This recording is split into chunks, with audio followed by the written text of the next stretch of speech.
So you've just finished your project. Your video's done, your audio's done, you've colored your video, you're set. You want to export your video? Here's what you need to do.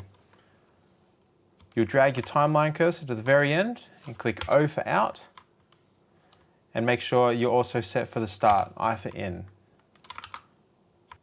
The highlighted area is what will be exported.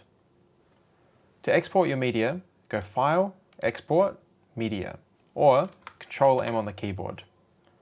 For your format, you want it to be H.264, and for your preset, depending on what you're doing, there are a variety of settings you can click.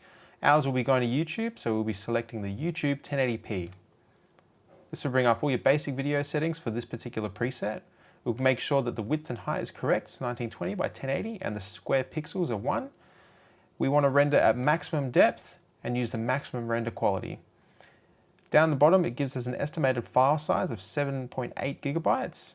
To bring this down, we can select the target bitrate and just click and drag that slider down, and it will automatically give us an estimated file size. However, keep in mind, this does diminish the quality of your video. Before clicking export, make sure your file is going to the correct output location. Select the output name, it'll bring up the Save As box. I will be saving mine under Gateway and then Exports. I'll make sure the name is correct. That is correct for me. You name it whatever you need to. Click Save, and it's as simple as clicking Export.